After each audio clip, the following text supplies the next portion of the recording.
जय हिंद दोस्तों, welcome to our channel the Indian soul. और मेरा नाम है शुभम और आज हम लोग क्लास 6 स्टैंडर्ड की एनसीईआरटी का सोशल साइंस के ऊपर जो किताब है exploring society India and beyond, इसी किताब को आज हम लोग शुरू करने वाले हैं। तो ये जो किताब है, ये किताब टोटल 5 थीम के अंदर डिवाइडेड है। पहला थीम क्या है? थीम ए।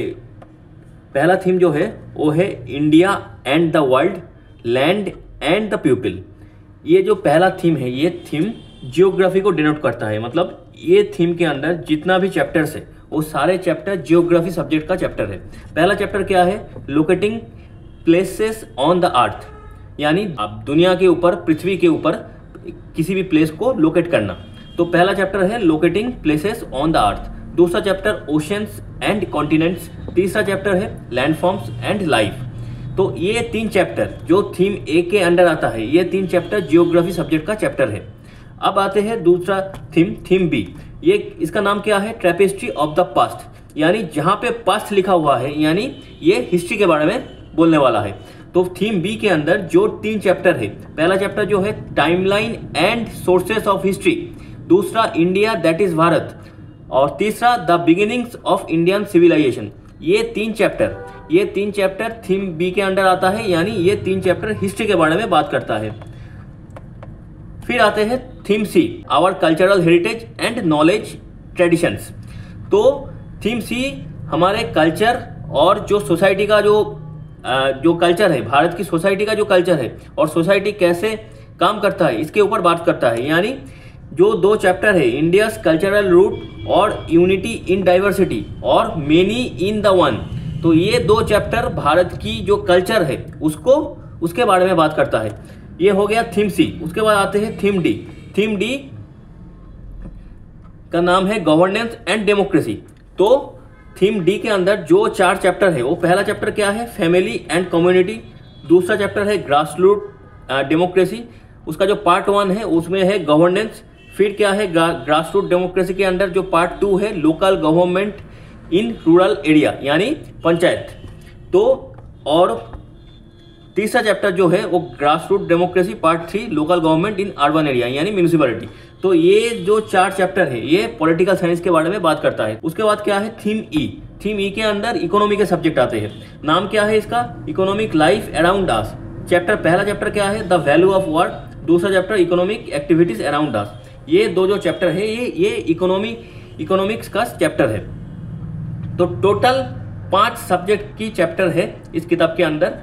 तो हम आज शुरू करने वाले हैं थीम ए। उसका जो पहला चैप्टर है लोकेटिंग प्लेसेस ऑन द अर्थ, यानी जियोग्राफी का जो पहला चैप्टर है, उसी चैप्टर को आज हम पढ़ने वाले हैं इस वीडियो के अंदर।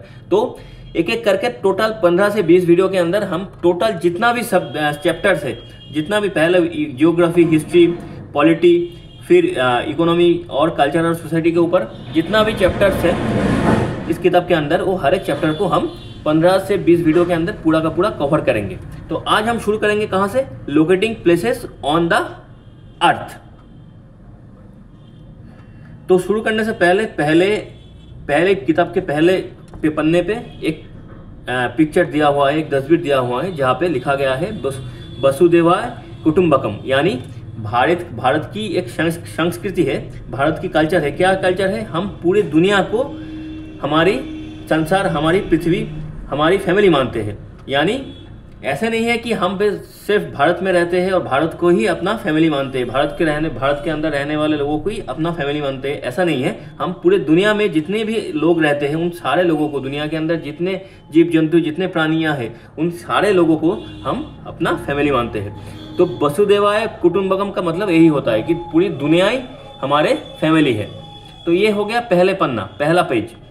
अब हम धीरे धीरे करके सब चैप्टर के अंदर जाएंगे। तो पहला चैप्टर हमें क्या देखनी है? यहाँ पे थीम ए को पढ़नी है, India and the world, land and the people. तो इस थीम के अंदर जो पहला चैप्टर है वो चैप्टर क्या है? लोकेटिंग प्लेसेस ऑन द अर्थ, धरती के ऊपर प्लेस को लोकेट करना। तो हम इस चैप्टर में पढ़ने क्या वाले हैं? देखिए, ये जो पहला वाला जो चैप्टर है लोकेटिंग प्लेसेस ऑन द अर्थ, इस चैप्टर में हम सबसे पहले मैप के बारे में जानेंगे।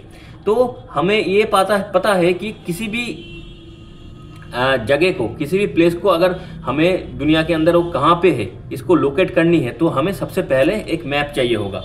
तो मैप, मानचित्र, मैप किसको बोलते हैं? तो मैप के अंदर कंपोनेंट्स क्या होता है, और किसी भी जगह को जब हम लोकेट करते हैं उस टाइम हम लॉन्गिट्यूड और लैटिट्यूड को यूज़ करते हैं, उसके थ्रू कोऑर्डिनेट को निकालते हैं। ये सारे चीज़ क्या है, लैटिट्यूड क्या है, लॉन्गिट्यूड क्या है, कोऑर्डिनेट किसको बोलते हैं, फिर क्या लोकल टाइम और स्टैंडर्ड टाइम क्या है, इंटरनेशनल जो टाइम स्टैंडर्ड है वो क्या है, ये सारे चीज़ हम इस चैप्टर के अंदर पढ़ने वाले हैं। तो शुरू करते हैं locating places on the earth.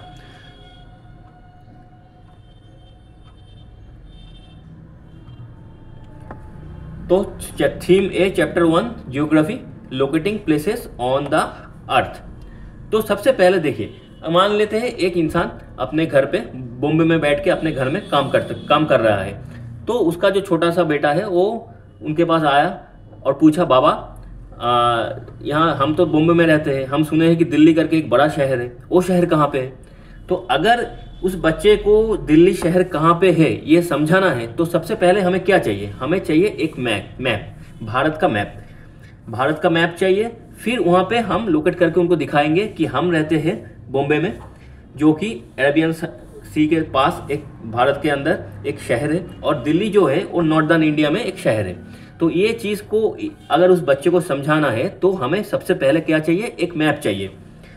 तो पहला वाला जो बेसिक नीड है किसी भी जगह को दुनिया के अंदर, धरती के अंदर लोकेट करने की, वो पहला जो बेसिक नीड है वो है मैप। तो पहला क्वेश्चन क्या आता है? Why do we need to locate places? इस एक जगह को लोकेट करना इसीलिए इम्पोर्टेंट है कि हम उस जगह के बारे में जान पाए, उस जगह कितना दूरी में है वो जान पाए, और उस जगह में अगर हमें कुछ जाना है तो हम कैसे रास्ता निकालें। ये सारे चीज़ को जब हम डिनोट करने की कोशिश करेंगे तो तब हमें इस मैप की ज़रूरत पड़ेगी। तो अब मैप क्या है? मैप एक ड्राइंग होता है जो रिप्रेजेंट करता है क्या? अर्थ की सरफेस को। तो यानी हमारे जो इतनी बड़ी धरती है उसको एक छोटे सी प्लेस में रिप्रेजेंट करने के लिए मैप के अंदर हम एक छोटे से पेज के अंदर हम उसको रिप्रेजेंट करते हैं। तो मैप के अंदर क्या क्या होता है? उसका मैप एक फ्लैट सरफेस होता है, showing features like landform, water bodies, cities, road and more. तो ये मान लीजिए ये है मैप। तो ये जो मैप है ये हमारी जो दुनिया है, जो धरती है, जो ग्लोब है, उसी का एक मिनिएचर फॉर्म है। तो उसके अंदर हम ये नीला वाला जो जगह है, सारे नीले जो एरिया है, ये सारे धरती के अंदर जो ओशंस है, जो वाटर बॉडीज है, उसको डिनोट करता है। और ये जो सारे जो लैंड, ये जो एरियाज है, ये सारे एरिया धरती के अंदर जो लैंड एरिया है उसको डिनोट करता है। तो मैप के अंदर हम वाटर बॉडीज, लैंड्स, और ये लैंड के अंदर कहाँ कहाँ कौन सी सिटी है, छोटे छोटे हम ऐसे डिनोट करके रखा हुआ है कि ये हो गया कलकत्ता, ये हो गया मुंबई, ये हो गया दिल्ली, ये हो गया वाशिंगटन डीसी, ये हो गया न्यूयॉर्क, ये सारे ऐसे करते हुए, ये हो गया मॉस्को, ये हो गया बीजिंग, ये सारे करते हुए हम छोटे छोटे प्लेस को, छोटे छोटे शहर को मार्क करके मैप के ऊपर प्लेस करते हैं। और ये ऐसे, इससे सुविधा क्या मिलता है? तो हम एक किसी को समझाने के लिए और खुद जानने के लिए भी दुनिया के अंदर कौन सी देश कहाँ पे है और कौन सी शहर किस देश के अंदर है और किस जगह पे लोकेटेड है, एक आइडिया हमें मैप के थ्रू मिल जाता है। अब मैप तो ऐसे नहीं बनता, मैप का बहुत सारे कंपोनेंट रहता है, क्योंकि अगर एक पेज में हम ड्रॉ कर दें तो उसका हर एक देश का, देखिए यहाँ पे हर एक देश का उसके साइज के हिसाब से मैप है। इंडिया का जो साइज है वो इंडिया को डिनोट करता है। इंडिया से बड़ा है थोड़ा सा चाइना, तो चाइना का साइज थोड़ा बड़ा है, उससे भी बड़ा है रशिया, बीच में है यूनाइटेड स्टेट। तो हर एक देश का जो साइज है वो साइज भी मैप के अंदर एग्जैक्ट रेशियो में प्लेस होता है। तो ये कैसे होता है? फिर हर एक डिस्टेंस कितना होना चाहिए उसका रेशियो भी एग्जैक्ट रहता है। तो ये सारी चीज़, मतलब दिल्ली से बीजिंग का जो डिस्टेंस होगा उससे ज़्यादा डिस्टेंस दिल्ली से मॉस्को का होगा, ये सारी चीज़ एग्जैक्ट करके मैप के अंदर प्लेस होता है। तो ये एग्जैक्ट तरीके से, अच्छे एकदम परफेक्ट तरीके से मैप के अंदर जब हम प्लेस करते हैं तो इसके लिए भी बहुत सारी चीज़ ज़रूरत पड़ता है। तो मैप का भी बहुत सारे कंपोनेंट होता है, जो बड़ा सा हमारा अर्थ है उसको छोटा करके एग्जैक्ट रेशियो में, मान लीजिए जो डिस्टेंस होता है, या तो जो कोऑर्डिनेट्स होता है वो एग्जैक्ट रेशियो में छोटा करके हमें एक पेज के अंदर रिप्रेजेंट किया जाता है मैप के अंदर। तो इसीलिए मैप को बहुत सारे कंपोनेंट की जरूरत पड़ती है। वो कंपोनेंट्स क्या है? डायरेक्शन, स्केल्स और सिंबल्स। तो ये सारे चीज जो है ये मैप की कंपोनेंट्स है। हम एक एक करके ये सारे कंपोनेंट को समझने की कोशिश करेंगे। देखिए, a map reduce real world distance to a manageable size using scale and symbols. यानी मैप जो है दुनिया के अंदर जो बड़ा सा जो वर्ल्ड है उसको उसका जो रियल डिस्टेंस है, मान लीजिए दिल्ली से मॉस्को का जो डिस्टेंस है और दिल्ली से चाइना का जो बीजिंग का जो डिस्टेंस है, ये सारे डिस्टेंस को एक मैनेजेबल तरीके से एक एग्जैक्ट रेशियो में उसको छोटा करके मैप के अंदर रिप्रेजेंट करता है। इसीलिए लगभग हम अंदाजा मिल जाता है कि हम मैप देख के समझ में आ जाता है कि दिल्ली से मॉस्को का डिस्टेंस ज़्यादा है, रशिया का बीजिंग का डिस्टेंस थोड़ा कम है, या तो दिल्ली से व्लादिवोस्तोक का डिस्टेंस जो है रशिया बीजिंग का डिस्टेंस थोड़ा उससे कम है। ये सारे चीज़ हमें मैप के अंदर देख के एक अंदाज़ा हो जाता है। भारत से अमेरिका का डिस्टेंस ज़्यादा है, रशिया का डिस्टेंस कम है। ये सारे चीज़ हम मैप के अंदर देख के हमें मालूम पड़ जाता है। और एग्जैक्ट देश, कोई भी देश, मान लीजिए ईरान, सऊदी अरेबिया, ये भारत से कितना दूर है, इसके बीच में क्या कौन सा देश आता है, ये सारी चीज़ हमें मैप देख के मालूम पड़ जाता है। लेकिन ये चीज़ एग्जैक्ट मिनिएचर फॉर्म में बनाना ये कोई आसान बात नहीं है। इसके लिए बहुत सारे कंपोनेंट को हमें दिमाग में ध्यान रखना पड़ता है। वो कंपोनेंट्स क्या है? डायरेक्शन, स्केल और सिंबल। ये सारे चीज़ मैप के अंदर यूज़ होता है। तो धीरे धीरे करके हम डायरेक्शन को भी समझेंगे, स्केल को भी समझेंगे और सिंबल्स के बारे में भी जानेंगे। तो सबसे पहले हम क्या देखेंगे कि मैप कितने टाइप का होता है। पहले हमें यह समझना है मैप कितने टाइप का होता है। देखिए, मैप का 3 टाइप का मैप होता है। एक हो गया फिजिकल मैप। फिजिकल मैप के अंदर मान लीजिए ये जो 3 फोटो हमें साइड में दिख रहा है, तो पहला वाला हो गया फिजिकल मैप। फिजिकल मैप में क्या है? देखिए, भारत का फिजिकल मैप में हमें क्या दिखेगा? भारत का लैंड फॉर्म दिखेगा, यानी भारत के अंदर पहाड़ कहाँ पे है, कहाँ पे प्लेन एरिया है, कहाँ पे प्लेटू है, कहाँ पे कोस्टल एरिया है, ये सारे चीज़ फिजिकल मैप के अंदर आता है। माउंटेन्स, रिवर्स, डेजर्ट, कहाँ पे डेजर्ट है, नदियाँ कहाँ से जा रही है, ये सारे चीज़, यानी एक तरीके का फिजिकल मैप के अंदर हमें लैंड फॉर्म देखना होता है। तो ये पहला वाला जो मैप है ये है फिजिकल मैप। तो पहला फिजिकल मैप समझ में आ गया। जैसे कि ये जो हमें दिख रहा है, ये पे पहाड़ दिख रहा है, ये हिमालय दिख रहा है, फिर ये गंगा नदी बह रहा है, यहाँ पे गंगा नदी लोकेट हो रहा है, ये सारे चीज़ हमें फिजिकल मैप में मिल जाता है। फिर आता है पॉलिटिकल मैप। पॉलिटिकल मैप मतलब क्या है? दुनिया को और देश को पॉलिटिकल एडमिनिस्ट्रेशन के हिसाब से जैसे हमने बॉर्डर बनाया है, जैसे उसको बांटा है, उसी को लोकेट करता है कौन? Political map. यानी अगर भारत की पॉलिटिकल मैप देखें तो भारत के अंदर कितना स्टेट्स है, उस स्टेट का बाउंड्री क्या क्या, कहाँ पे जाता है, कहाँ से जाता है, ये सारे चीज़ हमें पॉलिटिकल मैप में देखने को मिल जाता है।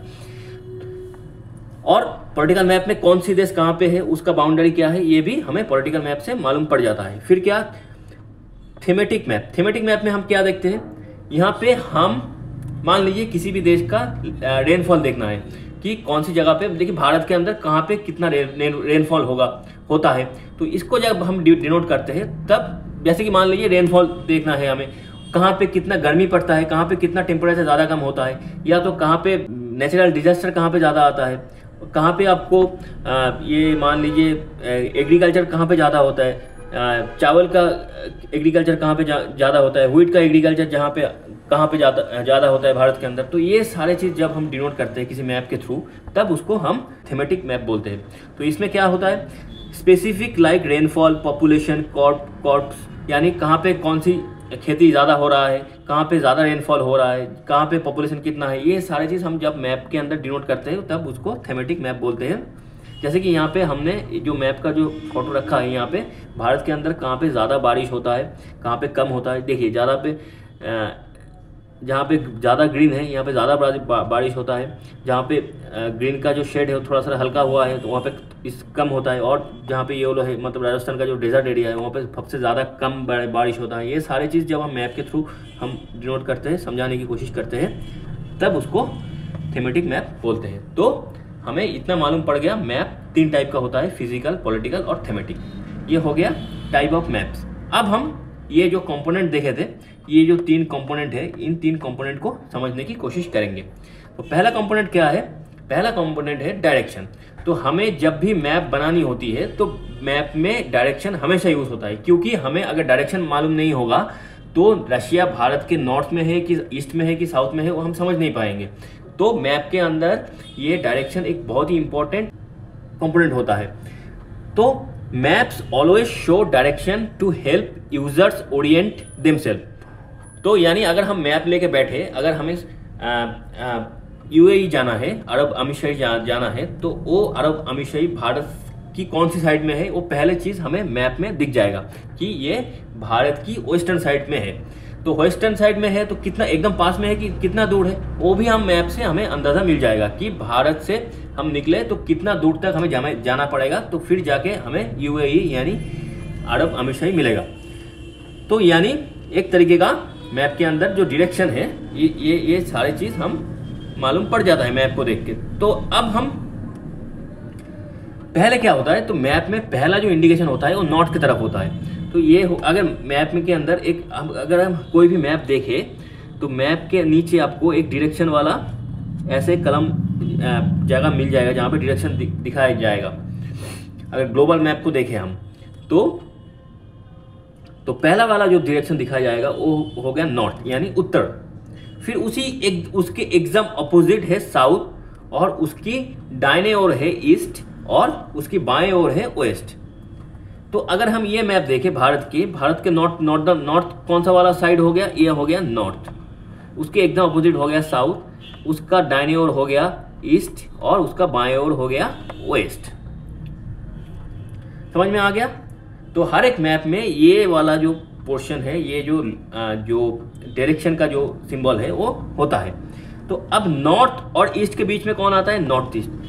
तो इसीलिए भारत का जो ये वाला जो हिस्सा है इसको हम नॉर्थ ईस्ट बोलते हैं। इसके अंदर 7 स्टेट आता है भारत का, और सिक्किम को लेके 8 स्टेट आता है। ये हो गया नॉर्थ, ये हो गया साउथ, ये हो गया ईस्ट, ये हो गया वेस्ट, और ये वाला हिस्सा हो गया नॉर्थ ईस्ट। तो ऐसे डिमार्केशन होता है मैप के अंदर। तो अगर हम समझने की कोशिश करें भारत से ये जो हमारा बीजिंग है ये किस डायरेक्शन में है, तो अगर हम दिल्ली से निकले ये एक तरीके का नॉर्थ ईस्ट डायरेक्शन में पड़ेगा। आपको कॉन्सेप्ट समझ में आ गया? तो अगर हम कलकत्ता से निकले तो अगर गुवाहाटी जाना है तो गुवाहाटी कहाँ है, कोलकाता से नॉर्थ ईस्ट डायरेक्शन में है। कॉन्सेप्ट समझ में आ गया? तो ऐसे ही डायरेक्शन को हम मैप के थ्रू देख लेते हैं हम लोग। तो ये डायरेक्शन समझ में आ गया। तो ऐसे जैसे नॉर्थ ईस्ट हो गया, ऐसे नॉर्थ वेस्ट होगा, नॉर्थ और वेस्ट के बीच, और वेस्ट और साउथ के बीच साउथ वेस्ट होगा, और साउथ और ईस्ट के बीच साउथ ईस्ट होगा। तो यानी अगर हमें यहाँ से कलकत्ता से हमें ये नीचे कुआलालंपुर जाना है तो वो किस डायरेक्शन में होगा, वो साउथ ईस्ट डायरेक्शन में होगा। कॉन्सेप्ट समझ में आ गया? ऐसे हम डायरेक्शन को भांप लेते हैं मैप को देखते ही। तो ये हो गया पहला कंपोनेंट। दूसरा कंपोनेंट क्या है, स्केल। स्केल क्या होता है, a scale shows the ratio between the actual distance on the ground and the distance on the map. मान लेते हैं हमें कलकत्ता से गुवाहाटी का जो डिस्टेंस है वो 1000 किलोमीटर है, ठीक है।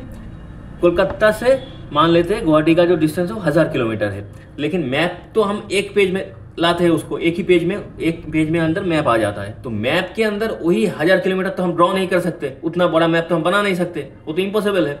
तो छोटे से एक ही पेज के अंदर हमें 1000 किलोमीटर को रिप्रेजेंट करनी है। कैसे? मान लीजिए कोलकाता से वाराणसी का जो डिस्टेंस है वो है 600 किलोमीटर, और गुवाहाटी का जो डिस्टेंस है वो है 1000 किलोमीटर। तो हमें मैप पे भी ऐसे ही दिखना है कि जो दिल्ली से वाराणसी का जो कोलकाता से वाराणसी का जो डिस्टेंस है वो 600 किलोमीटर ही दिखे मैप के अंदर, और कलकत्ता से जो गुवाहाटी का जो डिस्टेंस है वो 1000 किलोमीटर दिखे। वो डिस्टेंस, वो 400 किलोमीटर का जो डिफरेंस है वो मैप के अंदर भी हमें समझ में आ जाना चाहिए। तो इसीलिए मैप के अंदर भी एक रेशियो, हर एक मैप के अंदर अलग अलग रेशियो यूज होता है। जैसे कि मान लीजिए एग्जाम्पल होता है मैप के अंदर, आप डिनोट करके आपको मिल जाएगा कि मैप के अंदर हर एक सेंटीमीटर इक्वल टू 10 किलोमीटर होता है। किसी भी मैप के अंदर किसी मैप जो थोड़ा सा बड़ा मैप होगा उसमें आपको 1 centimetre is equal to 10 kilometre की रेशियो में वो बनाया जाएगा।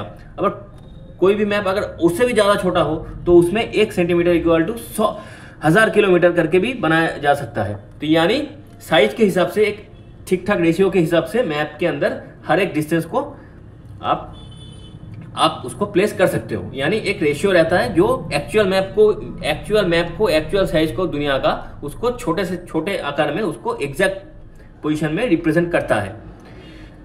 तो ये जो इसको बोला जाता है स्केल, यानी हर एक मैप का अलग अलग स्केल होता है। अगर मैप का पेज थोड़ा बड़ा है तो उसमें हम 1 सेंटीमीटर इक्वल टू 10 किलोमीटर हम उसको ऐसे यूज करके उस मैप को बना सकता है। तो मान लीजिए, तो मैप के अंदर मान लीजिए ये कोलकाता है, कलकत्ता से गुवाहाटी का डिस्टेंस हमने क्या बोला, 1000 किलोमीटर बोले, तो 1000 डिवाइडेड बाई 10 यानी 100।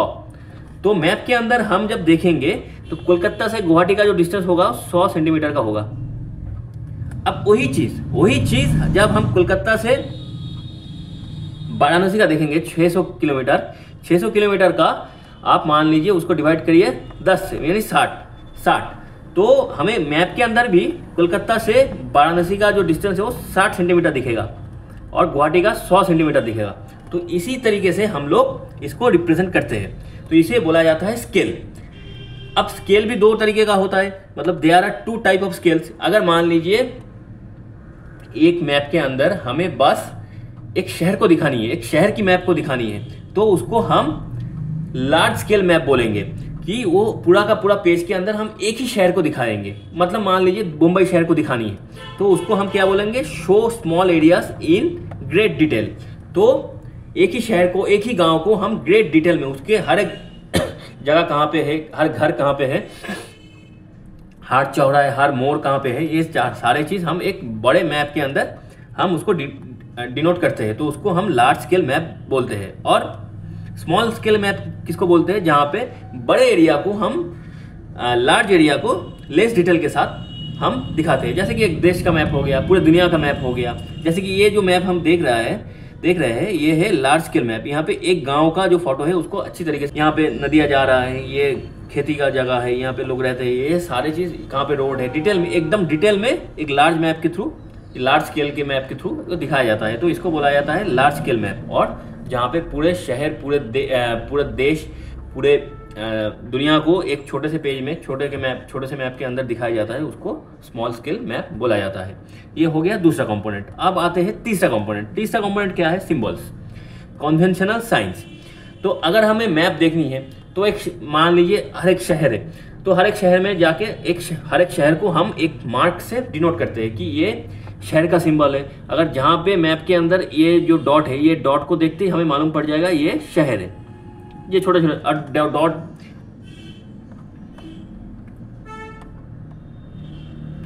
और ये सिंबल देखिए यहाँ पे, ये देखिए ये जो सिंबल है, ये सिंबल अगर मैप के अंदर हमें देखे 2 लाइन का ऐसे, तो ये कार का ट्रैक, यहाँ से गाड़ियाँ जा सकता है, ये रोड है। फिर क्या, चर्च का सिंबल है, मंदिर मस्जिद का सिंबल होता है अलग से मैप के अंदर, कहाँ पे ये मंदिर है, कहाँ पे ये मस्जिद है, वो सिंबल के हिसाब से हम देख पाएंगे। फिर रेल लाइन का एक सिंबल होता है कि रेल ट्रैक, कहाँ से रेल ट्रैक गुजर रहा है, तो ऐसे सिंबल मिल जाएगा आपको रेल ट्रैक का। फिर शहर कहाँ पे है, ऐसे डॉटेड सिंबल आपको शहर का, मान लीजिए कानपुर शहर कहाँ पे है, दिल्ली, जो देश का कैपिटल होता है उसको स्पेशल साइन दिया जाता है ऐसे। तो ये सारे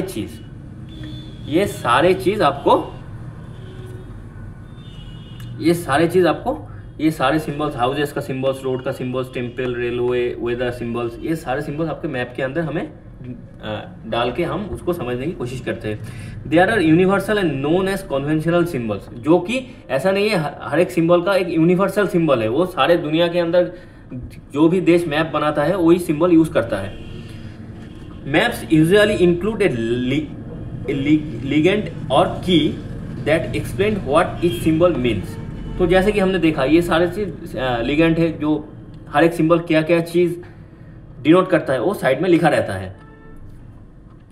तो ये हो गया तीसरा कंपोनेंट। तो मैप के अंदर 3 कंपोनेंट रहता है, डायरेक्शन रहता है, फिर आता है ये स्केल आता है, फिर सिंबल्स आते हैं। ये 3 चीज मिलके मैप बनता है। उसके साथ एडिशनल कुछ फीचर भी मैप के अंदर होता है। पहला क्या होता है, टाइटल क्या होता है, tell what the map is about. देखिए हर एक, जैसे कि हम 3 टाइप का तो मैप देख ही लिए, लेकिन मान लीजिए हमें थेमेटिकल मैप देखना है, तो थेमेटिकल मैप का भी बहुत सारे टाइप होता है। जैसे कि किसी की मैप के अंदर हम रेनफॉल दिखाते हैं, किस मैप पे हम माइनिंग एरिया दिखाते हैं, किसी मैप के अंदर हम जंगल दिखाते हैं, किसी मैप के अंदर हम पॉपुलेशन दिखाते हैं, ये सारी चीज़ अलग अलग करके होता है। तो उसमें टाइटल आता है, तो हम कौन सी चीज़ को मैप के थ्रू समझाना चाहता है, डिनोट करना चाहता है, एड्रेस करना चाहते हैं, तो ये जो चीज़ है वो टाइटल में आता है। जैसे कि पॉलिटिकल मैप के अंदर हम एशिया का पॉलिटिकल मैप दिखा रहा है, कि देश का दिखा रहा है, रशिया का दिखा रहा है, कि भारत का दिखा रहा है और पूरा ग्लोब का दिखा रहा है, तो ये सारी चीज़ टाइटल के अंदर आ जाता है। तो मैप के टाइटल में लिखा रहता है ये मैप किसके बारे में है।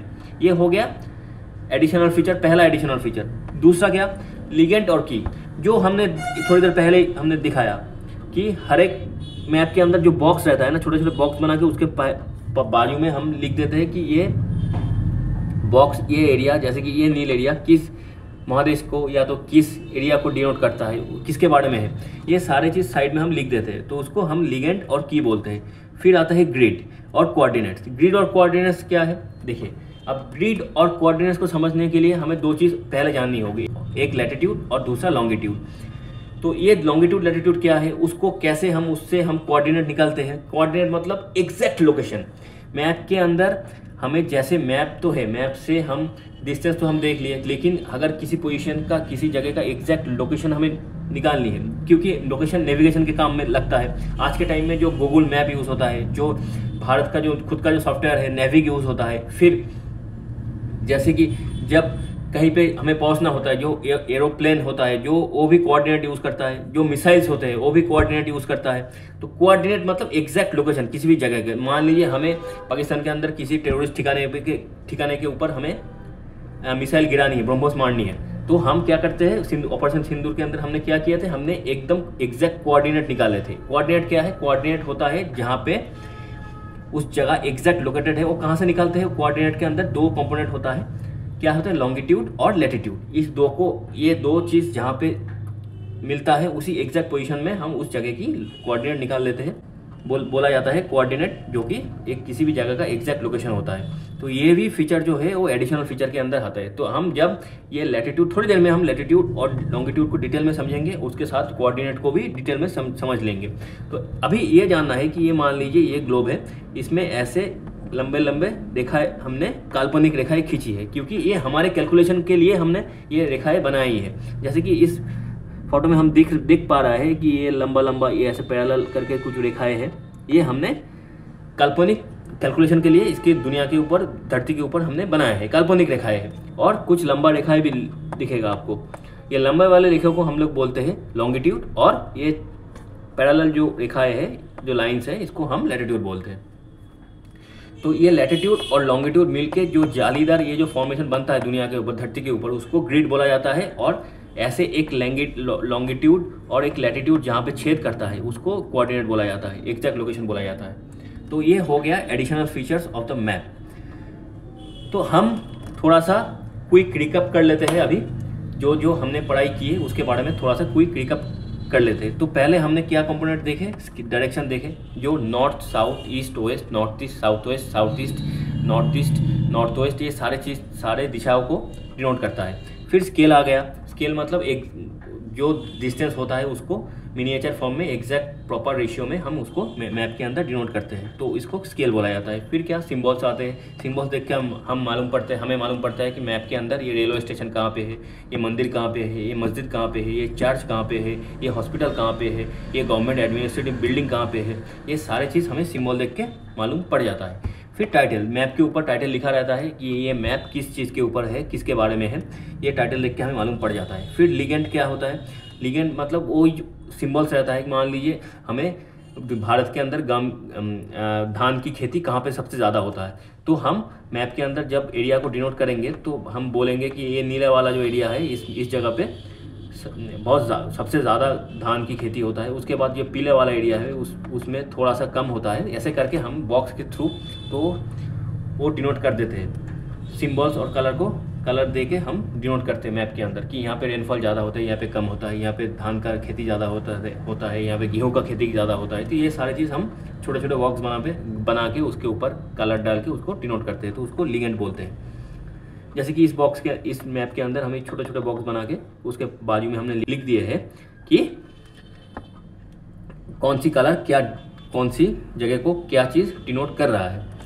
तो ऐसे करके उसको हम लिगेंड बोलते हैं। तो समझ में आ गया कॉन्सेप्ट। अब हम जाएंगे धीरे धीरे करके जो टूल्स फॉर लोकेटिंग प्लेसेस। तो हमें मैप का जो प्राइमरी जो काम है कि हमें मैप के ऊपर जगह को एग्जैक्ट लोकेट करनी है, वो हमसे कितना दूरी पे है, कौन सी जगह पे है, कौन सी महादेश में है, उसका लैंडफॉर्म क्या है, ये जो एग्जैक्ट जो लोकेट करना, जो किसी भी प्लेस को एग्जैक्ट जो लोकेट करने की जो सिस्टम है वो मैप के थ्रू हम कैसे करते हैं वही समझने की हमें कोशिश करेंगे। तो पहले तो हमें किसी भी जगह को अगर लोकेट करनी है तो सबसे पहले हमें क्या चाहिए, हमें चाहिए ग्लोब। एक ग्लोब चाहिए जो एक मिनिएचर फॉर्म ऑफ अर्थ चाहिए। पहले अर्थ हो गया, फिर क्या चाहिए, उसको हम अपने हिसाब से कैलकुलेशन करने में सुविधा हो, इसीलिए हम उसी ग्लोब के ऊपर हमने क्या बनाया है, हम लैटिट्यूड बनाया है। लैटिट्यूड क्या है, लैटिट्यूड एक इमेजिनरी हॉरिजॉन्टल लाइन से जो अर्थ को सर्कल करके अर्थ के चारों ओर, ग्लोब के चारों ओर हमने बनाया है। वो देखने में कैसे लगता है, ऐसे लगते हैं। देखिए ये जो एकदम बीच का जो लाल वाला जो लाइन है इसको बोला जाता है इक्वेटर। इक्वेटर इसीलिए बोला जाता है, ये इसको 0 डिग्री बोला जाता है और इक्वेटर बोला जाता है। तो ये जो इक्वेटर है ये ग्लोब को दो इक्वल हिस्से में बांटता है। दो इक्वल हिस्से में कैसे बांटता है, इसके ऊपर वाला जो हिस्सा उसको बोला जाता है नॉर्दर्न हेमिस्फीयर और नीचे वाले हिस्से को बोला जाता है साउदर्न हेमिस्फीयर। यानी अगर हम किताब में देखें तो ऐसे दिखेगा, जो ये जो इक्वेटर है ये ऐसे ग्लोब को दो हिस्से में बांट देता है, एक नॉर्दर्न हेमिस्फीयर हो गया, दूसरा साउदर्न हेमिस्फीयर हो गया। तो देखिए ये जो लाइन्स है ये दुनिया के ऊपर एग्जिस्ट नहीं करता, लेकिन हमें हमारी कैलकुलेशन की सुविधा के लिए, कैलकुलेशन करने के लिए धरती के ऊपर जो भी हमें कैलकुलेशन करनी है मैप के ऊपर, उसके लिए ये लाइन्स बहुत ही इंपॉर्टेंट है। तो पहला हो गया ये जो हम लोग जो स्पेस में जो सैटेलाइट भेजते हैं, इसरो जो काम करता है, ये सारे चीज़ यही लैटिट्यूड लॉन्गिट्यूड के ऊपर डिपेंड करके हम लोग करते हैं। हम लोग मिसाइल जो भेजते हैं, जो एयरक्राफ्ट जो फ्लाई करता है, ये सारे चीज़ लैटिट्यूड और लॉन्गिट्यूड के ऊपर डिपेंडेंट है। तो अब इक्वेटर जो हो 0 डिग्री बोला जाता है इसको, जो main latitude it divide earth into northern and southern hemisphere, दो हेमिस्फीयर में ये बांट देता है। फिर अदर इंपॉर्टेंट लैटिट्यूड क्या है, ट्रॉपिक ऑफ कैंसर, ये 23.5 डिग्री नॉर्थ पे है। यानी ये जो 20 और 30 के बीच में से 23.5 डिग्री में एक ऐसे लैटिट्यूड जाता है, तो उसको बोला जाता है 23.5 डिग्री नॉर्थ लैटिट्यूड। फिर क्या, ट्रॉपिक ऑफ कैप्रिकॉन, ये 23.5 डिग्री साउथ में है, और 23.5 डिग्री नॉर्थ में जो है उसका नाम है ट्रॉपिक ऑफ कैंसर। फिर आर्टिक सर्कल है 66.5 डिग्री पे नॉर्थ पे, एंटार्क्टिक है 66.5 डिग्री साउथ में, और नॉर्थ पोल पे 90 डिग्री, और साउथ पोल पे 90 डिग्री साउथ, नॉर्थ पोल पे 90 डिग्री नॉर्थ। तो ये जो है ये 90 डिग्री नॉर्थ है, ये एक्चुअली ये कोई पैरेलल नहीं है। देखिए पैरेलल जो है वो सर्कल करता है धरती को, लेकिन ये वाला जो हिस्सा है नॉर्थ पोल पे जो है और साउथ पोल पे जो है वो 90 डिग्री नॉर्थ जो है, 90 डिग्री साउथ जो है, ये दो बिंदु है, दो डॉट है, क्योंकि ये छोटा ऐसे सर्कल छोटा होते होते होते होते ऊपर जाके एक डॉट में कन्वर्ट हो गया। तो अब ये लैटिट्यूड का मतलब क्या है, मान लीजिए दुनिया के धरती का ये है सेंटर, तो सेंटर से इस लाइन के ऊपर मान लीजिए ये 30 डिग्री का लाइन, 30 डिग्री का जो लैटिट्यूड है ये है, तो सेंटर से इस लैटिट्यूड के ऊपर, इस 30 डिग्री लैटिट्यूड के ऊपर जो भी शहर, जो भी जगह है वो धरती के केंद्र से, सेंटर से 30 डिग्री दूरी पे, 30 डिग्री लैटिट्यूड पे है। ठीक है, कॉन्सेप्ट समझ में आ गया। कॉन्सेप्ट क्या है, मान लीजिए ये है आपका 30 डिग्री लैटिट्यूड, तो यहाँ पे अफ्रीका के ऊपर एक शहर है जिसका नाम है ए, यहाँ पे एक टापू है जिसका नाम है बी, और अमेरिका के ऊपर एक शहर है जिसका नाम है सी। तो हम जब बोलेंगे तो हम बोलेंगे ये तीनों शहर ए बी सी, ये तीनों शहर 30 डिग्री लैटिट्यूड पे, 30 डिग्री लैटिट्यूड पे सिचुएटेड है, 30 डिग्री लैटिट्यूड पे ये प्रेजेंट है। 30 डिग्री लैटिट्यूड के ऊपर ये बहुत सारे, यहाँ पे सी हो गया, बी हो गया, बड़ा करके हम देखें तो ये सारे एक ही लैटिट्यूड में है, 30 डिग्री लैटिट्यूड पे ये सिचुएटेड है ये तीनों शहर। एक अफ्रीका के ऊपर है, एक अटलांटिक ओशन के ऊपर एक टापू है, और एक नॉर्थ अमेरिका के ऊपर एक शहर है। तो तीनों 30 डिग्री लैटिट्यूड पे है, लेकिन इनका लैटिट्यूड तो सेम है, लेकिन इन सारे का लॉन्गिट्यूड अलग होगा। कैसे, लॉन्गिट्यूड जो होता है, लॉन्गिट्यूड भी एक इमेजिनरी लाइन होता है, वो नॉर्थ पोल से साउथ पोल तक खींचा जाता है। जैसे कि ये हमने देखा, ये जो लाइंस खींचा गया है ये सारे नॉर्थ पोल से साउथ पोल में खींचा गया है। तो अगर इस मैप पे हम देखें, तीनों शहर का लैटिट्यूड तो सेम है, 30 डिग्री पे है, लेकिन इन तीनों का लॉन्गिट्यूड अलग अलग होगा, क्योंकि यहाँ पे लॉन्गिट्यूड, तो मान लीजिए हमें ये ए शहर का हमें कोऑर्डिनेट निकालनी है। कोऑर्डिनेट मतलब उस जगह पे एग्जैक्ट कौन सा लॉन्गिट्यूड, कौन सा लैटिट्यूड और उसके साथ कौन सा लॉन्गिट्यूड छेद करता है उस शहर के ऊपर, और इसी के साथ उस शहर का उस जगह का कोऑर्डिनेट निकलता है। तो यहाँ पे मान लेते हैं ये हो गया हमारा 0 डिग्री लॉन्गिट्यूड। तो उसके बाजू में से मान लीजिए हम 5 डिग्री पे ये लॉन्गिट्यूड गया है, मतलब जो लॉन्गिट्यूड हम खींचते हैं वो ऐसे 0 डिग्री पे होता है एक, उसके पास से 1 डिग्री 2 डिग्री करके ऐसे जाता है, 15 डिग्री 30 डिग्री करके ऐसे खींचा जाता है। हर एक डिग्री पे एक लॉन्गिट्यूड होता है, उसके बीच में भी बहुत सारे लॉन्गिट्यूड होता है। तो मान लेते हैं ये 5 डिग्री लॉन्गिट्यूड से ये गया हुआ है, यहाँ से ये 5 डिग्री लॉन्गिट्यूड गया हुआ है। तो ये जो ए शहर है इसका कोऑर्डिनेट क्या हुआ, ए शहर का कोऑर्डिनेट हुआ 30 डिग्री, लैटिट्यूड 30 डिग्री होगा और लॉन्गिट्यूड क्या होगा 5 डिग्री। यानी शहर ए का जो कोऑर्डिनेट होंगे, कोऑर्डिनेट ये क्या होगा, लैटिट्यूड होगा 30 डिग्री और लॉन्गिट्यूड होगा, ये लैटिट्यूड हो गया, ये लॉन्गिट्यूड हो गया 5 डिग्री, क्योंकि 30 डिग्री लैटिट्यूड गया हुआ है, उसके ऊपर ये शहर है और ऊपर से ये 5 डिग्री का जो लैटिट्यूड है, लॉन्गिट्यूड है, ये इसको छेद किया है यहाँ पे। तो शहर ए का जो लैटिट्यूड है वो 30 डिग्री और जो लॉन्गिट्यूड है वो है 5 डिग्री। तो ये हो गया ए शहर का एग्जैक्ट लोकेशन। कॉन्सेप्ट समझ में आ गया, कैसे हम लैटिट्यूड और लॉन्गिट्यूड से हमें एग्जैक्ट कोऑर्डिनेट मिल जाता है, एग्जैक्ट कोई भी जगह कोई भी शहर कहाँ पे है वो मिल जाता है। तो मान लीजिए हर एक लैटिट्यूड लॉन्गिट्यूड के बीच में, मतलब 1 डिग्री, मतलब ये मान लीजिए 0 डिग्री लॉन्गिट्यूड हो गया, ये 1 डिग्री लॉन्गिट्यूड हो गया, इसके बीच में भी बहुत सारे लॉन्गिट्यूड रहता है, उसको हम सेकेंड और मिनट से काउंट करते हैं। लैटिट्यूड के अंदर भी ऐसे होता है, 2 लैटिट्यूड के बीच में भी बहुत सारे लैटिट्यूड रहता है, मतलब 0 डिग्री और 1 डिग्री लैटिट्यूड के बीच में भी और भी लैटिट्यूड रहता है, जिसको हम मिनट और सेकंड से डिनोट करते हैं। तो ये सब एडवांस जब हम करेंगे, मतलब ऊंचे क्लास में जब जाएंगे, जब 9-10 में जाएंगे, तो ये सारी चीज़ और भी डिटेल में समझेंगे। तो ऐसे करते हुए हमें ये लैटिट्यूड और लॉन्गिट्यूड को यूज़ करते हुए हमें किसी भी जगह का एग्जैक्ट लोकेशन हमें मिल सकता है। तो अब हम लोग क्या करेंगे, तो अब हम लोग लैटिट्यूड और लॉन्गिट्यूड और कोऑर्डिनेट को समझने के लिए हम ड्रॉ करके उसको एकदम डिटेल में समझने की कोशिश करेंगे। तो सबसे पहले हमें देखिए, ये हो गया एक ग्लोब, ये हो गया धरती, ये हो गया दुनिया, अर्थ, ग्लोब। तो इसको हम पहले 0 डिग्री पे एक पैरेलल खींचते हैं यहाँ से,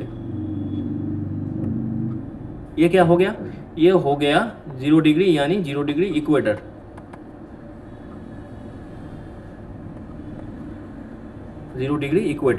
ये इक्वेटर क्या करता है, ये एक लैटिट्यूड है, ये एक पैरेलल है, ये नॉर्दर्न हेमिस्फीयर और साउदर्न हेमिस्फीयर, धरती को 2 हिस्सों में बांटता है। ये काल्पनिक है, ये हमने खींचा है, ये इक्वेटर हमने बनाया है। जो 0 डिग्री लैटिट्यूड जिसको हम बोलते हैं वो उसको हम इक्वेटर बोलते हैं, और ये नॉर्दर्न हेमिस्फीयर और साउदर्न हेमिस्फीयर में दुनिया धरती को बांटता है। अब उसके बाद क्या आता है, उसके बाद फिर से हम लोग धरती बनाते हैं एक, वहां पे एक हम ऐसे लॉन्गिट्यूड खींचते हैं, इसे भी बोला जाता है 0 डिग्री लॉन्गिट्यूड।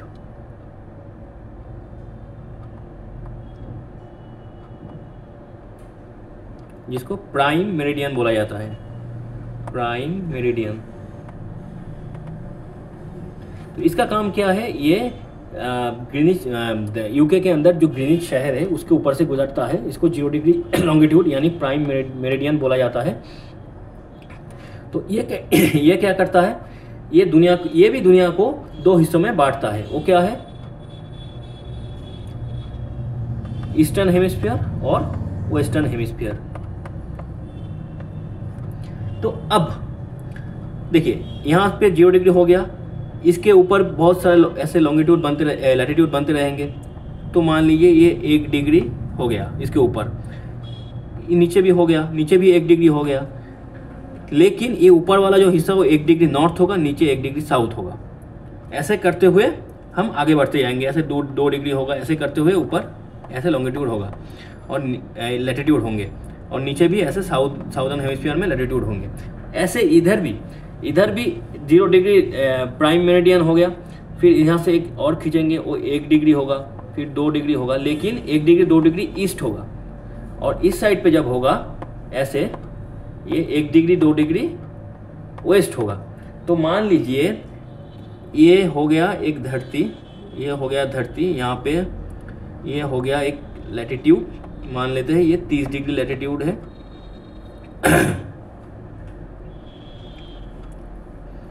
थोड़ा पूछ के ये मान लीजिए ये 30 डिग्री लैटिट्यूड है, और यहाँ से एक इक्वेटर गुजरता है 0 डिग्री पे, ये 30 डिग्री पे, यहाँ पे एक शहर है, शहर ए, और यहाँ से ये प्राइम मेरिडियन गुजरता है 0 डिग्री, और ये जो यहाँ से आपका 15 डिग्री पे एक 15 डिग्री का जो लॉन्गिट्यूड है वो गुजरता है। तो ये जो शहर है, ये शहर का एग्जैक्ट लोकेशन क्या होगा, ये जो लॉन्गिट्यूड गया, ये जो लैटिट्यूड गया, ये यहाँ पे जो छेद हुआ, ये हो गया कोऑर्डिनेट। इसको क्या बोलेंगे हम, कोऑर्डिनेट, कोऑर्डिनेट। समझ में आ गया। तो अब हम जब देखेंगे यहाँ से गया इक्वेटर, यानी ये ए शहर इक्वेटर के ऊपर यानी नॉर्दर्न हेमिस्फीयर में है, नॉर्दर्न हेमिस्फीयर में ये आ गया, और यहाँ से गया ये 0 डिग्री प्राइम मेरिडियन, और ये जो शहर है, ये जो ए शहर है, ये प्राइम मेरिडियन की ईस्टर्न साइड में है, तो ये हो गया ईस्टर्न हेमिस्फीयर में। तो इतना कॉन्सेप्ट समझ में आ गया कि ये जो शहर है ये नॉर्दर्न हेमिस्फीयर में है और ईस्टर्न हेमिस्फीयर में है। लॉन्गिट्यूड और लैटिट्यूड से ये समझ में आ गया। तो अब हम क्या देखेंगे, अब ये 30 डिग्री लैटिट्यूड में है, तो ये हो गया 30 डिग्री ईस्ट, 30 डिग्री नॉर्थ, क्योंकि इसका लैटिट्यूड क्या है, लैटिट्यूड है 30 डिग्री नॉर्थ, क्योंकि ये 0 डिग्री जो इक्वेटर है उससे 30 डिग्री ऊपर है। अब क्या देखेंगे, और इसका लॉन्गिट्यूड क्या हो गया, लॉन्गिट्यूड हो गया यहाँ से 15 डिग्री लॉन्गिट्यूड आया, तो ये जो 15 डिग्री आया इसको छेद किया, तो इसका हो गया लॉन्गिट्यूड 15 डिग्री ईस्ट। ईस्ट क्यों हुआ, क्योंकि ये जो प्राइम मेरिडियन है 0 डिग्री पे उसका ईस्टर्न साइड में है, तो इसीलिए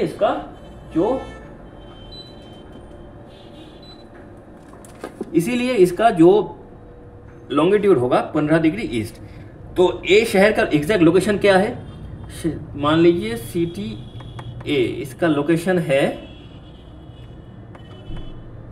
latitude 30 degree north, longitude 15 degree east. इससे ये मालूम पड़ जाएगा ये कहाँ पे एग्जैक्ट है, इसका इसी को बोला जाता है कोऑर्डिनेट। कॉन्सेप्ट समझ में आ गया, इसी को हम लोग कोऑर्डिनेट बोलते हैं। तो अब फिर से हम लोग स्लाइड में आते हैं। तो लॉन्गिट्यूड समझ में आ गया, लॉन्गिट्यूड क्या होता है, 0 डिग्री लाइन होता है, जो ये वाला लाइन है, और इससे आजू पास से ईस्टर्न साइड में जो भी है वो भी ईस्टर्न लॉन्गिट्यूड है, और वेस्टर्न साइड में बहुत सारे लॉन्गिट्यूड होते हैं। और कोऑर्डिनेट लैटिट्यूड और लॉन्गिट्यूड जहाँ पे छेद होता है एग्जैक्ट, जैसे कि मान लीजिए न्यू दिल्ली का जो कोऑर्डिनेट है 28.6 डिग्री नॉर्थ और 77.2 डिग्री ईस्ट, जो हमने थोड़ी देर पहले उस फोटो में जो डिस्कस करने की कोशिश की है, यानी 28.6 डिग्री नॉर्थ पे है इक्वेटर से, और 77.2 डिग्री ईस्ट है प्राइम मेरिडियन से। तो लॉन्गिट्यूड लैटिट्यूड का जो कॉन्सेप्ट है ये हम लोग बेसिक लेवल पे समझ लिए। अब हम जाएंगे हीट जोन, टाइम जोन, इन दोनों को समझने की कोशिश करेंगे। हीट जोन क्या है, देखिए हमने जो लैटिट्यूड देखे थे उसमें तो 0 डिग्री इक्वेटर तो हम देख लिए, उसके ऊपर 2-4 लैटिट्यूड हम और इम्पोर्टेंट लैटिट्यूड तो बहुत सारे हैं, हर एक 1 डिग्री पे उसके बीच में भी अब मिनट में लैटिट्यूड आपको मिल जाएगा, लेकिन जो इम्पोर्टेंट लैटिट्यूड है जो हीट जोन को डिनोट करता है उसी लैटिट्यूड को हमें अभी समझना है। तो देखिए ये हो गया 0 डिग्री इक्वेटर, उसके ऊपर 23.5 डिग्री पे एक लैटिट्यूड है और 23.5 साउथ में, 23.5 डिग्री साउथ में भी एक लैटिट्यूड है। तो इसको बोला जाता है ट्रॉपिक ऑफ कैंसर ऊपर वाला, और इसको बोला जाता है जो मतलब नॉर्थ वाला ट्रॉपिक ऑफ कैंसर, और साउथ वाले को बोला जाता है ट्रॉपिक ऑफ कैप्रिकन। तो ये जो हिस्सा ग्रीन वाला जो एरिया है, इन दोनों लैटिट्यूड के बीच में, ट्रॉपिक ऑफ कैंसर और ट्रॉपिक ऑफ कैप्रिकॉन के बीच में जो ये ग्रीन वाला जो एरिया है, तो इसमें जो सूरज का जो रोशनी है वो डायरेक्ट एकदम परपेंडिकुलर के हिसाब से पड़ता है, एकदम सीधा आके गिरता है, एकदम सीधा आके गिरता है। देखिए सीधा आया इधर गिरा, सीधा आया इधर गिरा। तो ये वाला जो हिस्सा है, ये जो ग्रीन वाला जो हिस्सा है, इसको टॉरेड जोन बोला जाता है, क्योंकि यहाँ पे हीट बहुत ज़्यादा रहता है। पूरे साल लगभग गर्मी में ही इस जगह पे ऊपर गर्मी रहता है, तो वेरी हॉट रहता है। इसको टॉरेड जोन बोला जाता है। उसके बाद आता है टेम्परेट जोन। ये ट्रॉपिक और सर्कल के बीच में आता है। ये यहाँ पे क्लाइमेट मॉडरेट रहता है, कि ना बहुत ज़्यादा गर्म ना बहुत ज़्यादा ठंडा, ठीक ठाक मॉडरेट टाइप का होता है। तो ये कहाँ पे रहता है, ये देखिए, ये जो टेम्परेट जोन है, टेम्परेट जोन ये हो गया ट्रॉपिक ऑफ कैंसर। और ये जो सर्कल है, आर्टिक सर्कल है, जो हमने यहाँ पे पढ़े थे, ये आर्टिक सर्कल यानी 66 डिग्री नॉर्थ जो है, और 67 डिग्री साउथ में एंटार्क्टिक सर्कल है। ये दो जो सर्कल है 67 डिग्री नॉर्थ पे और 67 डिग्री साउथ पे, तो इसको ऊपर वाले को, नॉर्थ वाले को आर्टिक सर्कल बोला जाता है, और साउथ वाले को एंटार्क्टिक सर्कल बोला जाता है।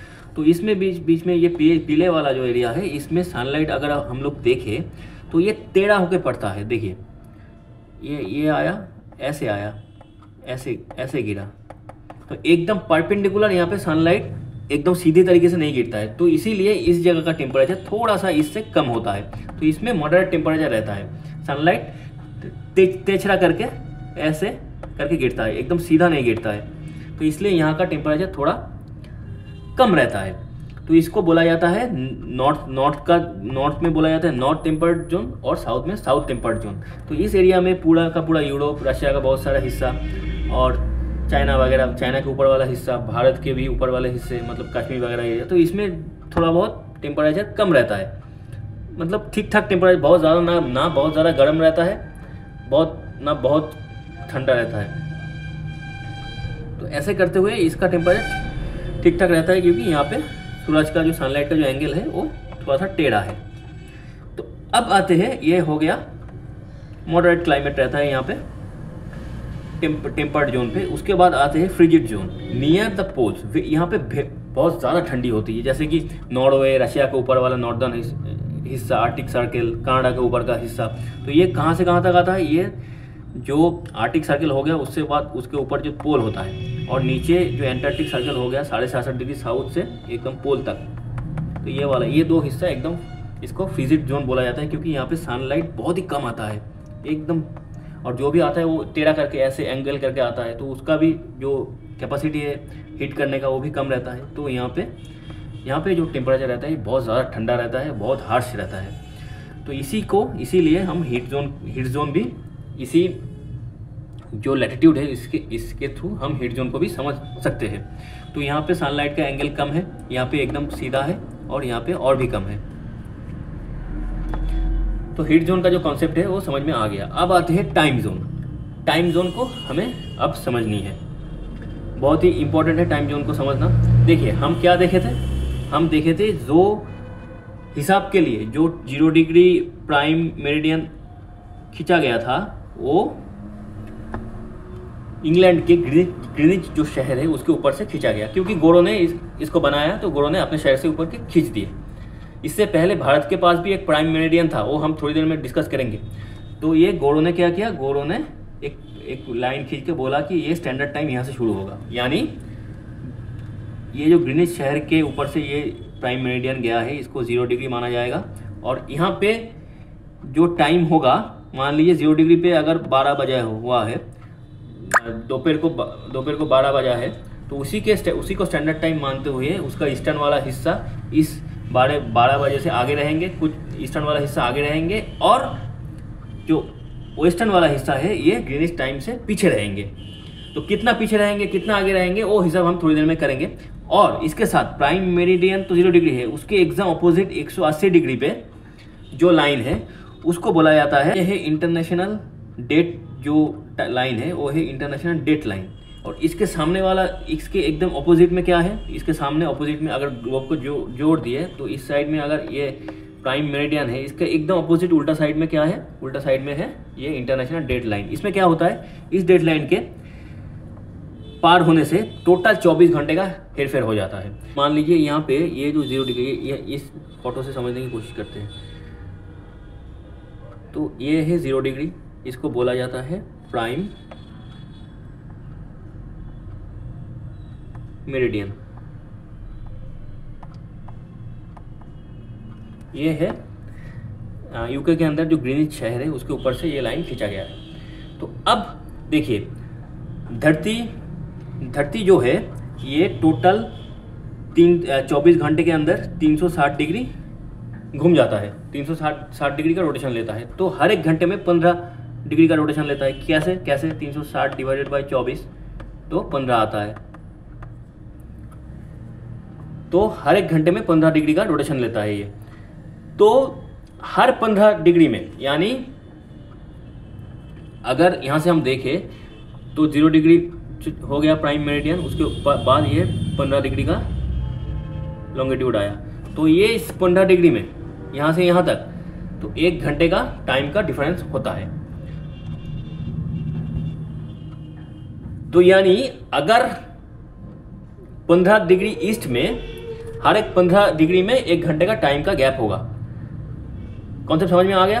तो अगर ये चीज कोई भी शहर प्राइम मेरिडियन से 15 डिग्री ईस्ट में है तो वो शहर प्राइम मेरिडियन यानी ग्रीनिच से 1 घंटा आगे रहेंगे। और जो ग्रीनिच शहर है, जो ग्रीनिच शहर से 15 डिग्री वेस्ट में है, यानी प्राइम मेरिडियन से वेस्ट में है 15 डिग्री, तो वो 1 घंटा पीछे रहेंगे। कैसे मान लीजिए 12 बजे, रात को 12 बजे 0 डिग्री पे, यानी प्राइम मेरिडियन यानी ग्रीनिच शहर के ऊपर रात को 12 बजे, तो उससे 15 डिग्री सामने जो शहर है 15 डिग्री, उसका टाइम क्या होगा, उसका टाइम 1 घंटा आगे रहेंगे, यानी उसमें रात को 1 बजेंगे 15 डिग्री ईस्ट में जो शहर है। और जो 15 डिग्री वेस्ट में जो शहर है उसका 1 घंटा पीछे रहेंगे, वो रात को 11 बजेंगे। तो अब कॉन्सेप्ट समझ में आ गया। हर एक 15 डिग्री में जो शहर है वो ग्रीनिच से हर एक 15 डिग्री में वो 1 घंटा करके आगे चले जाएंगे।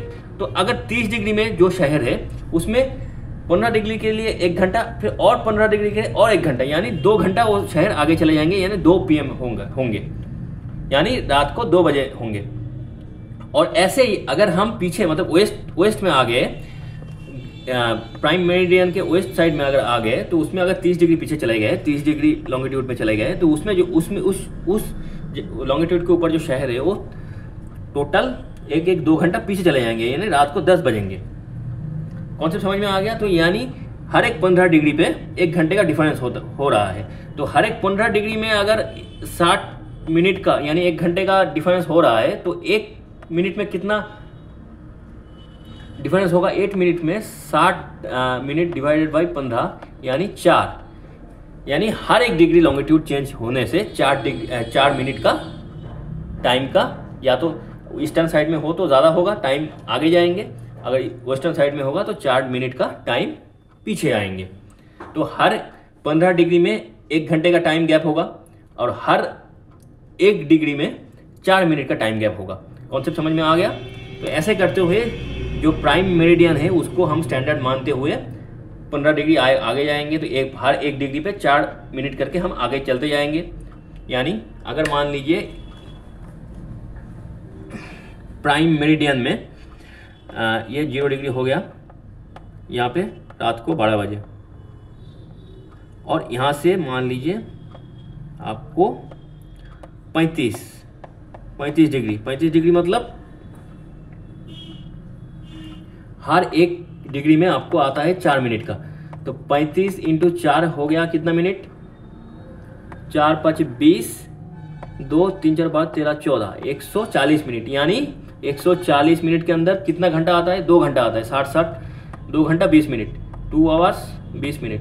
तो 35 डिग्री लॉन्गिट्यूड में जो शहर है यहाँ से, अगर यहाँ पे रात को 12 बजे है तो वहाँ पे रात को 2:20 बजेगा, रात को 2 घंटा रात को 2 बजे 20 मिनट होगा वहाँ पे रात को।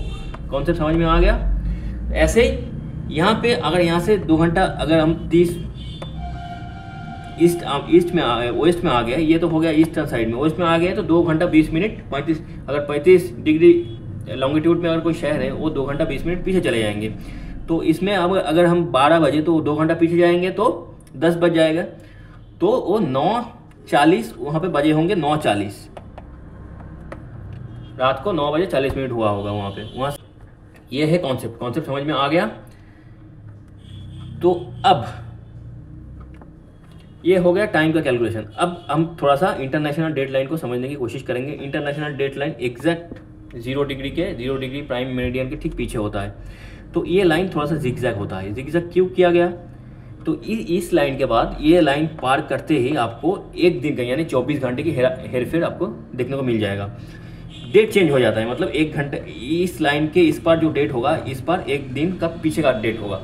तो यहाँ पे ये लाइन इसीलिए टेढ़ा किया गया है ऐसे, क्योंकि यहाँ इस समुंदर के ऊपर छोटे छोटे बहुत सारे टापू है, बहुत सारे आइलैंड है। तो उस आइलैंड का साइज इतना छोटा है, अगर उसके बीच में से सीधा ऐसे लाइन हम निकाल दे तो इस साइड में जो लोग रहेंगे वो एक दिन आगे रहेंगे और इस साइड में एक दिन पीछे रहेंगे, क्योंकि इस लाइन के ईस्ट और वेस्ट में डेट चेंज हो रहा है। पूरा का पूरा एक दिन का डेट का गैप आ रहा है, डेट का पूरा 24 घंटे की गैप आ रहा है।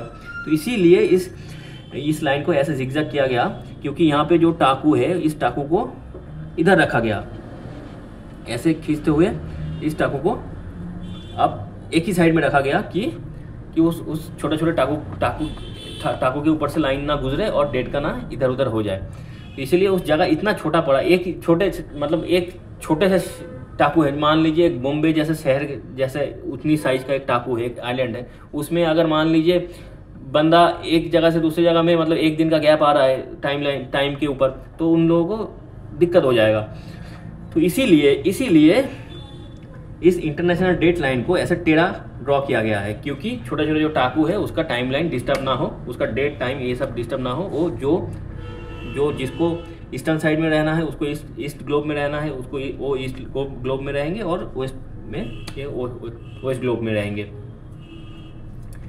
तो ये हो गया इंटरनेशनल डेट लाइन और लॉन्गिट्यूड लैटिट्यूड इन सारों का कॉन्सेप्ट। तो वही यहाँ पे भी छोटा करके ये सारे एक फ्लो चार्ट के अंदर, एक चार्ट के अंदर सारे लैटिट्यूड के नाम, equator, tropic of Cancer, Capricorn, Arctic circle, Antarctic circle, north pole, south pole, सब कुछ दिया हुआ है। यहाँ पे लॉन्गिट्यूड के बारे में दिया हुआ है, प्राइम मेरिडियन और 180 डिग्री का जो मेरिडियन है, जिसको रफली इंटरनेशनल डेट लाइन बोला गया है, जिसको हमने इस पिक्चर के थ्रू समझने की कोशिश की है। तो ये सारी चीज़ हमने कवर कर लिया। अब हम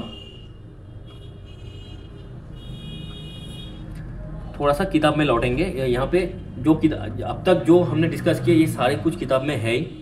तो हम अब वो जो हमने आपको बोले कि गोरों ने बनाया है कि ग्रीनिच के ऊपर से जो प्राइम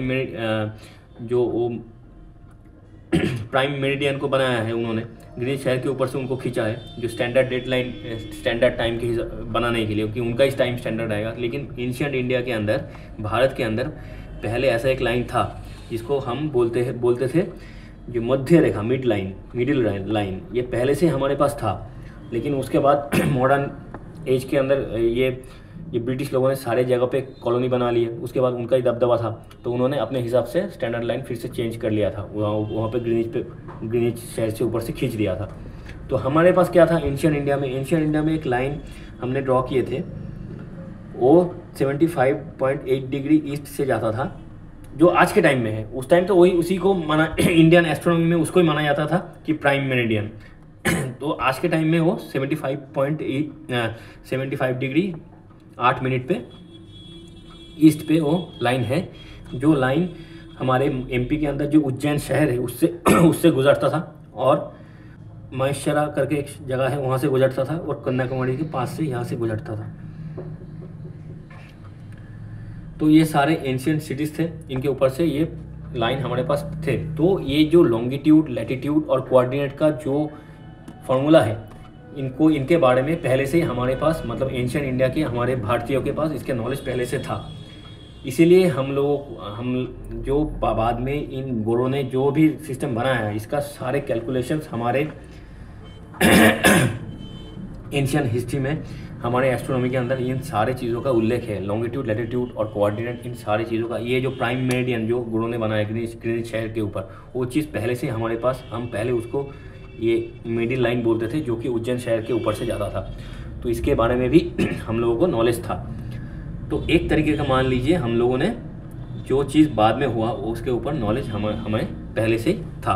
तो अगर ये फोटो को हम देखें तो देखिए, ये यहाँ से 0 डिग्री पे यूके के ऊपर से, ग्रीनिच शहर के ऊपर से प्राइम मेरिडियन गुजरा। तो उसके बाद हमारे भारत जो है वो 5.5 घंटे यूके से आगे है, क्योंकि भारत का जो स्टैंडर्ड लाइन टाइम है, भारत के, देखिए भारत भी एक बड़ा देश है, भारत का भी एक स्टैंडर्ड लाइन है, टाइम लाइन है। क्योंकि देखिए भारत का जो स्टैंडर्ड टाइम है वो है, भारत का जो स्टैंडर्ड, जिस लॉन्गिट्यूड को स्टैंडर्ड टाइम के हिसाब से माना जाता है, स्टैंडर्ड भारत की, वो है 82.5 डिग्री का जो लॉन्गिट्यूड है, वो भारत का स्टैंडर्ड टाइम के हिसाब से उसको माना जाता है। तो 82.5 कितना हुआ, 82.5 डिग्री, यानी हर एक डिग्री में आपको 4 मिनट इजाफा हो रहा है। तो 82 इंटू 4 2 तो 328 मिनट का इजाफा हो रहा है। तो लगभग मान लीजिए भारत ग्रीनिच से 5.5 घंटा आगे है, क्योंकि भारत का जो स्टैंडर्ड टाइम है वो 82.5 डिग्री का जो लॉन्गिट्यूड है उसी के हिसाब से कैलकुलेट किया जाता है। तो भारत 5.5 घंटा आगे है ग्रीनिच से। और ऐसे करते हुए ये देखिए ग्रीनिच के, और जो चाइना है वो 8 घंटा आगे है। ऐसे करते हुए, और जो बहुत सारे देश है जो उसके पास बहुत सारे टाइमलाइन होते हैं, क्योंकि वो देश बहुत ज़्यादा लॉन्गिट्यूड के ऊपर फैला होता है। जैसे कि रशिया के पास 11 टाइमलाइन है, फ्रांस के पास भी बहुत सारे टाइमलाइन है। फ्रांस के पास सबसे ज़्यादा टाइमलाइन है, क्योंकि फ्रांस का जो ओवरसीज जो जगह है, मतलब फ्रांस का देश उतना बड़ा नहीं है, लेकिन उसका ओवरसीज में, मतलब पूरे दुनिया में, क्योंकि फ्रांस एक टाइम में बहुत ज़्यादा कॉलोनी बनाए थे, तो कॉलोनी का छोटा छोटा हिस्सा पूरे दुनिया के अंदर फ्रांस के पास है। तो उन सारे कॉलोनी को अगर हम उनका टाइमलाइन को देखें तो फ्रांस के पास सबसे ज़्यादा टाइम जोन है। उसके बाद रशिया के पास टाइम जोन बहुत सारे हैं। लेकिन चाइना, इंडिया, ये ऐसे देश जो बड़े देश है जिसके पास 2-3 टाइम जोन होना चाहिए, लेकिन फिर भी इंडिया और चाइना के बीच में चाइना एक ही टाइम जोन को फॉलो करता है। तो इसमें थोड़ा सा दिक्कत तो होता है, क्योंकि मान लीजिए अगर हम सुबह 4 बजे गुवाहाटी में सूरज निकल जाता है, लेकिन वही सूरज गुजरात के अहमदाबाद में सुबह 6-6:30 बजे निकलता है, क्योंकि गुजरात गुवाहाटी पे से पीछे है, यहाँ पे अहमदाबाद यहाँ पे पीछे है। तो सूरज तो धरती वेस्ट ईस्ट तक घूम रहा है, और सूरज का रोशनी पहले इधर पड़ता है, फिर जाके इधर पड़ता है। तो इसीलिए भारत के अंदर भी 2 टाइमलाइन होना चाहिए था, 2-3 टाइमलाइन होना चाहिए था, लेकिन भारत कैलकुलेशन की सुविधा के लिए यहाँ से 1 घंटा पीछे कर दिया, वहाँ से 1 घंटा आगे कर दिया, मतलब दोनों को बीच में लाके एक जगह पे प्लेस किया। इसीलिए हम 82.55 डिग्री का जो लॉन्गिट्यूड है उसको यूज़ करते हैं। तो इसको लेकर डिटेल में हम जब अपर क्लास में जाएंगे, जब 9-10 में जाएंगे, उसमें और भी डिटेल में इसको डिस्कस करेंगे। तो लॉन्गिट्यूड, तो इस चैप्टर में हमने क्या क्या सीखा? इस चैप्टर में हमने मैप के ऊपर किसी जगह को कैसे लोकेट किया जाता है उसको सीखा। मैप क्या है उसके बारे में जानकारी ली। मैप का जो मेन कंपोनेंट्स है, डायरेक्शन, स्केल, इन सारे के बारे में हम लोगों ने डिस्कशन की। तो डायरेक्शन, स्केल, इन सारे जो सिंबल्स हैं इनके बारे में जानकारी ली। जो एडिशनल जो है, जो टाइटल्स वगैरह, जो कीज़ होते हैं मैप के अंदर, जो टाइटल्स होते हैं, इनके बारे में जानकारी ली सब। और उसके बाद सब जो इम्पोर्टेंट चीज़ है, जो लैटिट्यूड, लॉन्गिट्यूड और कोऑर्डिनेट को समझना, तो ये इसको भी समझ लिए। और इंटरनेशनल डेट लाइन क्या होता है, प्राइम मेरिडियन किसको बोलते हैं, इक्वेटर किसको बोलते हैं, कि टोरेट जोन, जो टेम्परेचर जोन होता है उसके बारे में जानकारी इकट्ठा किए। फिर टाइम जोन क्या होता है उसके बारे में जाना, टाइम जोन का कैलकुलेशन कैसे करते हैं, हर हर 15 डिग्री में 1 घंटे का जो इजाफा हो जाता है टाइम पे, या तो इजाफा हो जाता है या तो घट जाता है। और हर 1 डिग्री में 4 मिनट का जो इजाफा होता है या तो इजाफा हो जाता है या तो घट जाता है। अगर अब प्राइम मेरिडियन से ईस्ट में जाओ तो इजाफा हो जाता है टाइम का, और टाइम मेरिडियन से अब पीछे चला जाओ यानी वेस्ट में चले जाओ तो आपका टाइम पीछे चला जाता है। ये सारी चीज़, सारे कॉन्सेप्ट हम लोगों ने समझ लिए। तो आज का वीडियो यहाँ पे ही ख़त्म होता है। जो क्लास 6 स्टैंडर्ड का ज्योग्राफी का जो पहला चैप्टर है वो हमने कंप्लीट कर लिया है। तो आज का वीडियो यहाँ पे ख़त्म होता है। अगर आप लोगों को हमारी वीडियोस, हमारी कोशिश, हमारी कंटेंट आपको अच्छे लगे तो इस चैनल को सब्सक्राइब कर दीजिएगा, और जितना हो सके इस वीडियो को आप लोग लाइक कीजिए, शेयर कीजिए और बेल बटन को प्रेस कर दीजिएगा, क्योंकि ये जो किताब के जो जितना भी चैप्टर है हर एक चैप्टर को हम एक एक वीडियो में डिस्कस करके सामने मतलब उसको हम यूट्यूब में अपलोड करेंगे। तो थैंक यू, गुड बाय, जय हिंद।